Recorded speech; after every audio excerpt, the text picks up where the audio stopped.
Shin Tae-yong tak menyembunyikan kekecewaan menanggapi ketiadaan Sain Patinama dalam laga timnas Indonesia vs Burundi.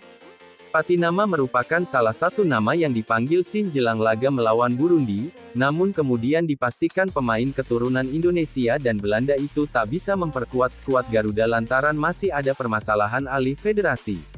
Ini sangat disayangkan, Sain sudah berusaha banyak sekali untuk mendapatkan WNI.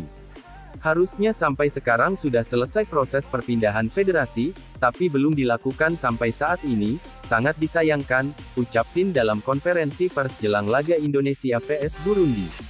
Patinama sudah mendapat status WNI pada 2 bulan lalu, namun proses perpindahan federasi belum selesai sehingga tak bisa memperkuat Indonesia. Pemain yang kini bermain di klub Viking FK itu pun gagal melakukan debut di timnas Indonesia. Tanpa Patinama, skuad Indonesia diperkuat beberapa pemain keturunan seperti Jordi Amat, Elkan Bagot, Stefano Lillipali, dan Mark Klok.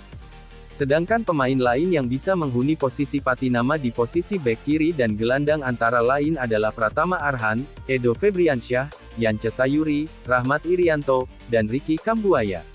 Kepastian tanpa Patinama pun tak membuat Shin memanggil pemain baru untuk menggantikan sosok 24 tahun itu.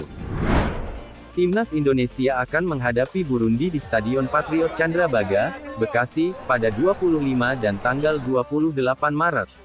Seiring dengan Patinama yang batal masuk skuad Timnas Indonesia vs Burundi, proses naturalisasi 3 pemain untuk Timnas Indonesia U20 masih berlangsung. Adapun jadwal Timnas Indonesia kontra Timnas Burundi akan dilaksanakan pada Sabtu, tanggal 25 Maret tahun 2023, Bagaimana